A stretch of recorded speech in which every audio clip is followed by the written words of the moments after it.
que de la propagande, subversion et mensonge contre cette Algérie, qui devrait rester sous tutelle de prédateurs ou, au mieux, dirigée par des pantins. Qui peut mieux servir qu'un des siens félons? Combien d'entre eux, par frustration ou revanche, ont choisi l'exil pour fustiger leur pays ou se mettre au service de forces hostiles, sous l'étiquette d'opposants. L'un d'eux, à l'étranger, a poussé la débilité jusqu'à dire, heureusement, que le peuple algérien, grâce aux opposants, sait pertinemment, que les dirigeants actuels de ce régime dictatorial ne sont pas algériens. Rien que ça. Ces serviteurs se croient les plus clairvoyants en s'échinant à nous mentir, depuis l'extérieur, sur des choses que nous vivons ici. Ayant connu, pour la plupart, le pouvoir, qui les a évincés, souvent pour de bonnes raisons, ils s'autorisent à nous dicter, avec dédain, ce que nous devons retenir et faire. Comprenez, révoltez-vous. Et ce, pendant que, avec leurs rejetons, font des affaires. La revanche transparaît dans leurs écrits qui s'observent plus comme du dénigrement, louvoiement et propos méprisants que comme des analyses objectives. Tous restent égaux à eux-mêmes à claironner les thèses de leur maître. Leur objectif reste cette armée et ses cadres, qu'ils mettent au pinacle des mots, qui a fait échouer leurs espoirs de revanche, pour ne pas avoir obtenu ou garder la parcelle de pouvoir espérée. En fait, ils ne cherchent, au juste, qu'à remplacer ce pouvoir en se faisant aider par des États connus pour leur passé immoral et leur présent dévastateur ou des États riches bien loin des valeurs qu'ils prétendent défendre. La réalité, contrairement à leur matraquage, est que l'on se sent beaucoup mieux et en sécurité que nous l'avions été durant la décennie noire, faite de feu et de sang où beaucoup, de nos amis étrangers, incitaient plutôt au désordre. On ne sent pas la répression qui nous pousserait à fuir ou à nous révolter. Faire croire que l'on vit sous un régime dictatorial et répressif est un mensonge. La liberté est réelle et les effets de la crise mondiale sont bien supportés. Bien sûr que tout n'est pas parfait, comme partout dans le monde, mais faire croire qu'ils feraient mieux s'ils avaient le pouvoir est une tromperie. Les choses deviennent plus subtiles et laborieuses quand on accède au pouvoir, a fortiori, quand on est parrainé de l'extérieur. On le constate en Égypte, en Tunisie et en Libye. Piocher paraît facile en te regardant papa. Dit-on. Qui dans les états dits de droit, n'a pas ses insuffisances. On a tous vu les scandales avec ces rétrocommissions dans lesquelles de hauts responsables de ces pays, de droit, seraient impliqués et bien d'autres corruptions et fraudes. On connaît où mènent, aujourd'hui, leurs théories et leurs idéologies. L'opposition n'est pas satellite au pouvoir comme on s'évertue à nous le faire croire. La liberté de la presse et la critique sont réelles, elle n'est pas aux ordres comme on l'accuse intentionnellement. La justice fait de grands efforts. Nous connaissons nos insuffisances et nos tares. Les solutions exigent de la réflexion, des tactiques, du temps et de la patience. Quant à s'employer constamment, par revanche, à tromper en incitant nos enfants à se révolter pour réaliser leurs ambitions, par le chaos, ce n'est ni de l'intelligence ni de la politique, mais de l'hypocrisie et du commérage. Tous ces opposants à l'étranger déclarent être antisionistes, anticolonialistes etc. En affirmant défendre les intérêts du peuple. L'empire colonialiste et impérialiste, dit aussi qu'il défend les peuples contre leurs tyrans, qu'il apporte la liberté et la démocratie. Comme pour les Palestiniens, les Libyens, les Irakiens, les Afghans, les Ivoiriens, les Somaliens, les Soudanais, les Maliens, les Syriens. Cet empire reste, dans son essence, dangereux et prédateur, même habillé d'oripeaux élogieux. Observons, selon leurs écrits et déclarations, ils soutiennent la même ligne que l'OTAN et les sionistes. Ils appuient la politique marocaine, colonialiste, sur le Sahara occidental, en reprochant à l'État algérien de défendre le choix des Sahraouis, ainsi que la volonté du Maroc d'ouvrir la frontière, alors qu'il est la cause de sa fermeture. Ils lui reprochent également de ne pas s'être aligné à l'Occident contre les dictatures en Libye et en Syrie. Pour cela, ils mettent toutes les institutions sous les ordres de l'armée, y compris les partis, les associations et les journaux. Leur dissociation psychique va jusqu'à imputer tout au président, au cadre de l'armée, à la justice. Quand on sait qu'ils sont les piliers de la stabilité d'un pays, on comprend bien leurs intentions. En Libye, l'OTAN avec l'appui du sioniste BHL.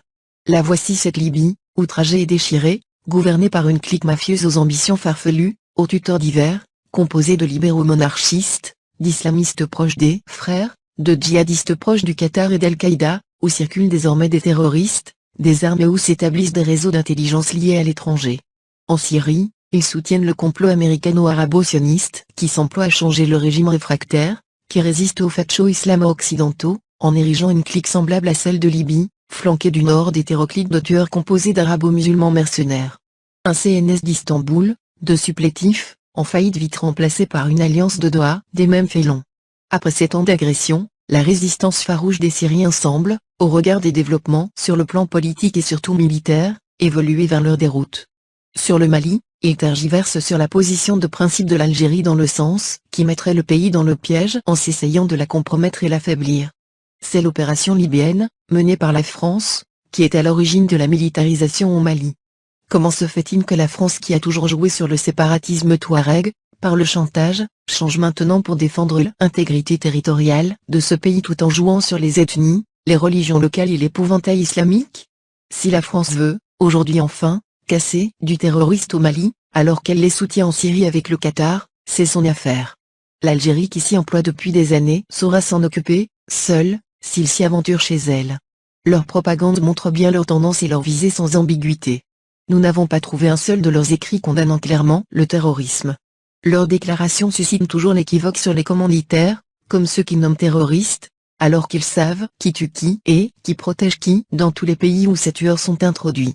Des idées, positions et déclarations qui sont aux antipodes de la quasi-majorité du peuple. Comment, dès lors, leur faire confiance? En Tunisie, Ghannouchi s'était bien rendu à Washington pour recevoir la distinction de grand intellectuel de l'année 2011, décernée par le magazine Foreign Policy.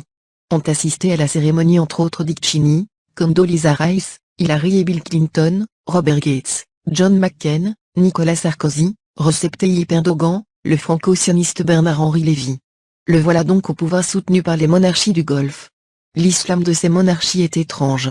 Il est modulable selon leurs intérêts, pour devenir carrément un instrument de guerre entre frères. Pour cela ils y ont mis tous les moyens médiatico-financiers et religieux pour l'embrigadement et l'endoctrinement, donnant du coup aux détracteurs de l'islam les arguments inespérés justifiant leur islamophobie.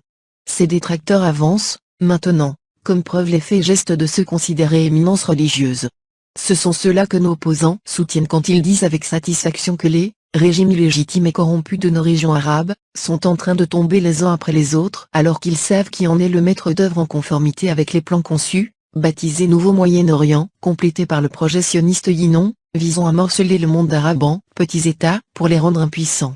C'est cette démarche et tactique que suivent nos opposants à l'étranger, visant à affaiblir l'État algérien avec les mêmes thèmes et un tox de caniveau rabâché, à la nausée, depuis des années. Ils sont rejoints par ces ploucs autonomistes, convertis en catastrophes en politiciens de contrebande, que soutiennent les milieux nostalgiques et qui s'encanaillent à Tel Aviv. Ils ont des sites et des chaînes TV à l'exemple de Rachad TV ou El Magharibia TV à Londres que soutient le Qatar.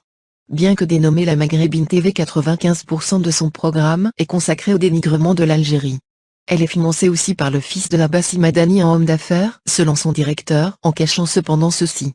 Selon algeridz.com, Salim Madani, fils d'Abbassi Madani, a rendu visite au Maroc. Il a rencontré nombre de cheikhs salafistes et membres de la famille royale ainsi que des officiers du Makhzen. Il leur a proposé de mettre à leur disposition la chaîne Al Magharibia qui émet des programmes antagonistes à l'Algérie, et recevoir une contrepartie financière, ont indiqué des sources bien informées. Ils nous reprochent de ne pas être gouvernés par ceux qu'ils auraient voulu en admettant, pour cela, le chaos. Ils s'échinent à rendre leur frustration, comme étant les nôtres, en incitant nos jeunes à se révolter pour réaliser leurs ambitions ratées. Leurs agissements sont tellement désuets qu'ils ne risquent pas de passer. Plus personne ne prend au sérieux leur diarrhée verbale et leur art dans le retournement. Tous savent qu'il n'y a rien de cohérent dans leur bave qui leur sert d'argument. Ils déblatèrent, sans preuve, à longueur d'année sur du faux et du mensonge. La plupart n'avaient jamais fait le minimum d'efforts au service de leur pays. Ce n'est qu'une fois éjectés après avoir baigné, pour beaucoup, dans la luxure et l'escroquerie qu'ils se découvrent des vertus et des aptitudes, à la dévotion dont ils se servent comme piédestal pour mieux tromper. Notre armée est une institution stable et cohérente. Elle est populaire et donc en harmonie avec le citoyen. Elle n'est pas au service d'une classe. Toutes les armées du monde n'existent que pour défendre leur nation de l'agression extérieure, de la subversion et des risques de chaos. En Algérie, ces éléments étaient réunis et prouvés, son intervention était donc légale, justifiée, souhaitée. L'opposition patriote est celle qui propose des solutions réelles aux problèmes de son pays et non celle qui ne fait que dans la manipulation et le dénigrement des institutions dans le but de les déstabiliser. Elle doit viser, par la critique constructive, le système politique, économique et social et non l'armée, ses cadres et ses services de sécurité. Sinon il s'agirait d'une volonté de sabotage.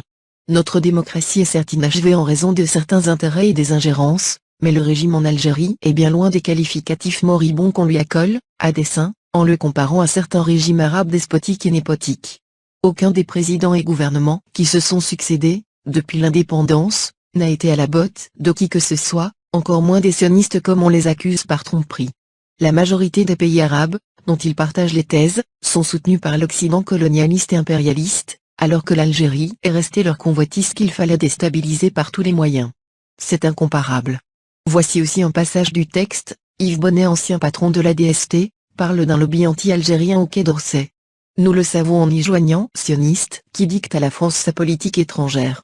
Il ajoute que le printemps arabe n'est pas dénué de manipulations extérieures, qui est due à des constantes, celle historique, celle géographique concernant la Méditerranée et une autre constante que j'appellerai les ingérences. Je défie quiconque pouvant me prouver que l'ingérence a été bénéfique dans l'histoire de l'humanité. Voici aussi un autre passage du texte de Tony Cartalucci, en remontant à août 2011, Bruce Riedel, du think tank de la Brookings Institution, financé par le cartel des entreprises monopolistes, écrivit « Algeria will be next to fall » où il dépeignait que le succès prévu en Libye renchérirait les éléments radicaux en Algérie, particulièrement ceux de l'AQMI. Entre la violence extrémiste et l'anticipation de frappes aériennes françaises, Riedel espérait de voir la chute du gouvernement algérien.